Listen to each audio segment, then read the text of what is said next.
how you actually felt like you were seeing a potential deterioration of civilian control of the military in some of those areas.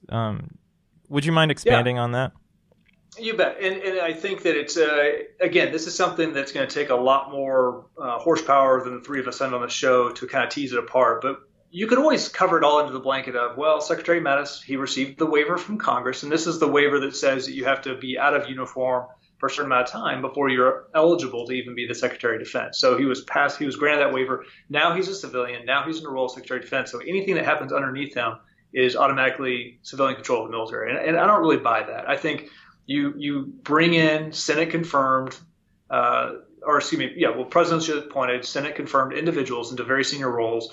And when you have a 2-star active duty naval officer with his finger in their chest, sometimes yelling at them, telling them what they will do, again, not only does it not go over well, it starts to create some bad blood in the office or throughout the Pentagon. And what you find out is that obviously, and then the other optic I'll give your viewers is every single morning, if we were in town, if we weren't on travel, so Secretary Mattis arrives by 6. He has about a half hour where he reads through newspaper clippings. He's going through emails, doing what he needs to do, catch up. 6:30, he'd bring in his chief of staff, senior military assistant, and typically either his senior advisor or the deputy chief of staff, and they would have a little confab. And then they would come out of there around 7, and we would go immediately into what we call it the dump X, right? You're dumping a lot of information that the secretary wants accomplished for that day or in general. And so you have this situation where as soon as we're done with the dump X, we go into a conference room, and this is where we're going to pass the instructions to the Pentagon. It's the most direct way to do so. And you look around the room, and 95% of everybody in the room was a active duty military officer who's now charged with taking these orders and going back to their much more senior civilian appointee and saying, ma'am, sir, here's what you're going to do. And again, that was not only widely perceived, but functionally it has this feel of, well, the Navy commander told me what I'm going to do. So, and you learn pretty quick that that's the way the information was just going to flow from a top-down organization. So there's a lot of things I think we're going to be able to peel back through the lens of history as we consider the pros and cons. The pros, again, I think the most immediate one is that we could move fast. We could accomplish a lot in a short amount of time. But the cons were the erosion of civilian control of the military and definitely upsetting the apple cart with the normal flow of information in the building. And of course, another one of the cons, which you've already mentioned, was how under Secretary Mattis, the Pentagon became pretty guarded from the press. There's a passage in your book in which the chief public affairs officer pulls you aside and tells you that, quote, the press is the enemy. So Mattis's approach toward the press caused the DoD to remain pretty isolated from society, to not keep the public informed or abreast of military activities or military decisions. Can you talk about how Mattis decided to take that approach? I know you mentioned part of it was his decision to try to remove himself from the spotlight with this kind of president, but how did Mattis develop that framework or that decision to go about and kind of step away from the press? Yeah, and so this gets back to the theme of as a leader of any organization, but especially as a senior leader, you just have to make very thoughtful decisions. What are the trade-offs you're making? What are the second and third order effects? Because there's no doubt in my mind that Secretary Mattis wanted to make sure that he could preserve his relationship with President Trump to be as effective as possible on his behalf. But in doing so, he stepped away from the podium, stepped away from the members of the media, and it kind of went on lockdown. We also had a memo that I had written that Secretary Mattis signed out that was basically safeguarding, I'm trying to remember the exact title, but basically like safeguarding our nation's information. And it was talking about, you don't leak, you don't talk to members of the press. And it was widely perceived, and the conversations around the entire building and with the members of the media was the chilling factor. If there was one memo that went out that said information lockdown, no one talk, that was it. And I will tell you, it's interesting because I had the perspective throughout basically 18 years of my career that you just don't talk to the members of the media, especially unless, like you've said earlier, unless you are the principal. And then I've learned since then, members of the media don't necessarily come from a military background. They may have just recently come out of graduate school where they're doing their communications degree, or maybe they came out of a completely different field. And they simply want to make sure that they get it right and get it accurate for the American public. So a lot of officials do talk to these reporters on background. And I think if they're doing it from an altruistic standpoint, for example, the USS Ford you're writing about this electromagnetic catapult, and the way you're describing it is not correct. Here's what the actual correct thing is, so you can be effective and accurate for the American public. I think that's a service and not a hindrance. But all that to wrap up and just simply say that, there was a chilling factor. It's been widely discussed. Admirals and generals have discussed this with me, even when I was still in the office, about how disheartened they were with the lack of information flow and everything got clamped down. And as you just already mentioned, I mean, that's part of that openness and transparency. And frankly, that was one of many data points that were in the back of my mind as I wrote the book to say, it's kind of a 2-year black hole for the Department of Defense. We live in a very open, transparent society within reason, and it's certainly not to erode national security. But here are some things that I think people should be aware of.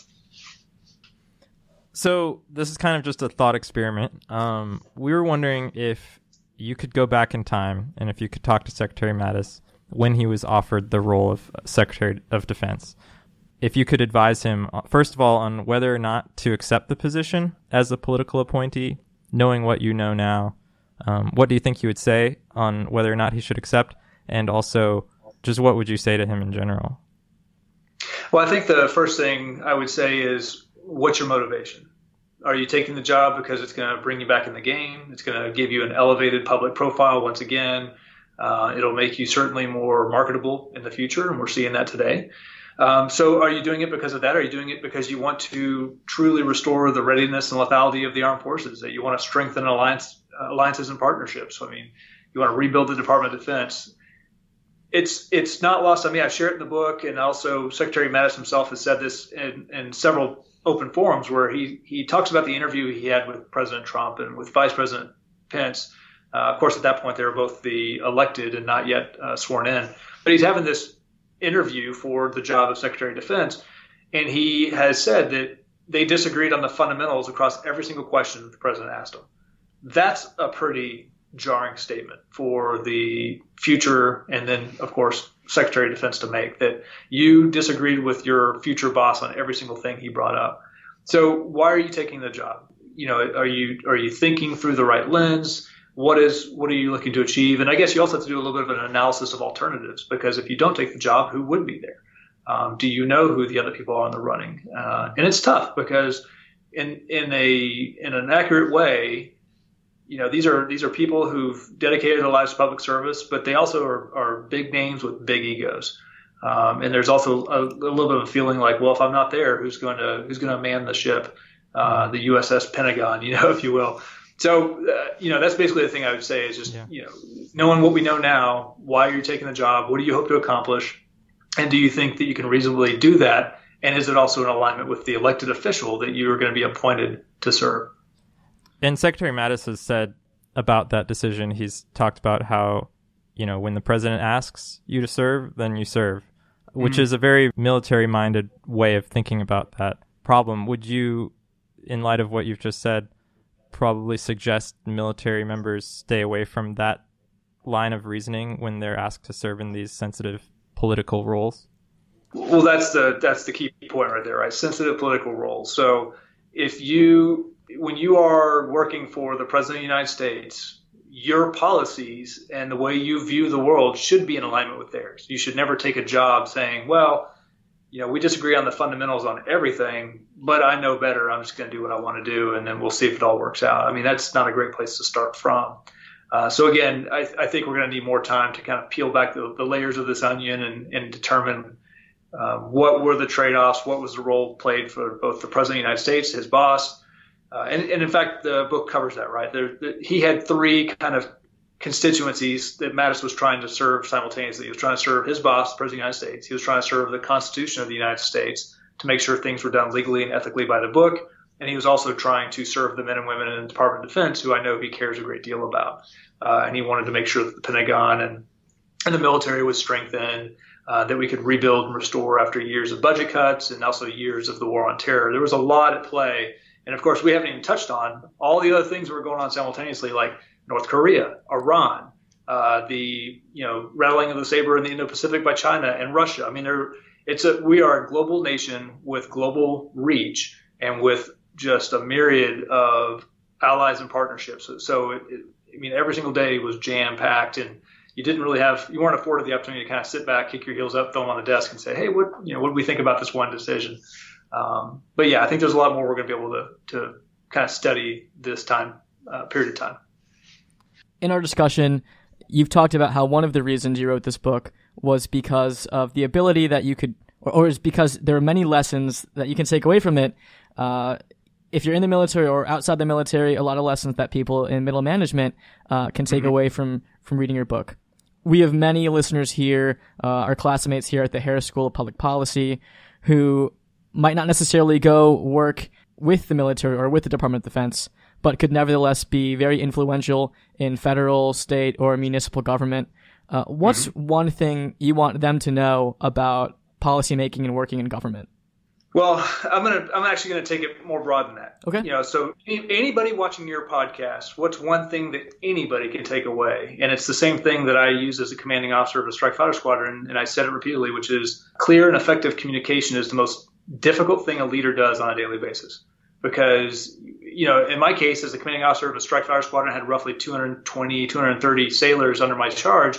And you'd be amazed how many times you'd stand up at quarters and you're talking to the entire squadron and you say 3 things and you think you are just absolutely erudite, you're clear, you're concise. And then you grab a sailor who's in the back of the room like an hour later and say, hey, what'd you get out of that? And they're like, I had no idea what you're talking about. You were using terms that I wasn't familiar with, a lot of acronyms, et cetera. So you would learn over time, if you cared, to talk to kind of those tactical sailors, how you could tailor your message. And that led me to when I did captain's calls or when I did quarters, I never had just a notepad and I stare at it and read off of it. I had full color slides, rock music when the sailors would form up, get people into the mood and get excited about what we're doing as a command and create that family feel. So the lesson overall is just the importance of communication and making sure that you have to have, even as Secretary Mattis would say, transparency and alignment. You have to have everybody rowing in the same direction. And that's one of the biggest lessons that I pull out of my experience in this administration,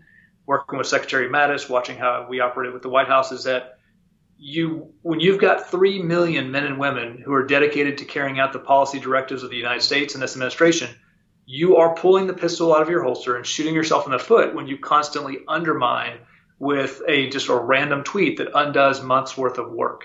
So it's 2 things. One, you undermine your own team so they can't be as effective on your behalf. The second thing is you create a culture where people just kind of lock up and say, well, if that's how this is going to be, then I'm just going to kind of sit here and do not much of anything until you tell me what to do. So you're going to lose that initiative that a lot of people might have to say, if I understand, there's a guy, Simon Sinek, really good, he writes a lot about organizational philosophy, and he would say, start with why. If people understand your intent, if they understand what it is you're trying to achieve as a leader and as an organization, largely they're going to make decisions that are in alignment with that. And that's certainly great for your organization. So clear and effective communication is probably the number one lesson I learned from my time there. Well, Commander Snodgrass, we really appreciate you taking the time to talk with us on Thank You for Your Service. We recommend the book. It was a good read, very informative, and we hope to talk to you again soon. Yeah, thanks, guys. Thanks for having me and for the great conversation. Appreciate it. Thank you. Thanks for joining us today on Thank You for Your Service. Be sure to follow us on Twitter at TYFYS_podcast. And don't forget to subscribe on iTunes, Spotify, or wherever you get your podcasts so you get the premiere of Season 2 as soon as it's released next Monday.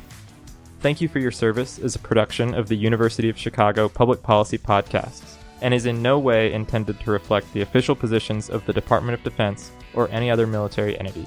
I'm Thomas Krasnation. And I'm Nick Pareso. See you next time.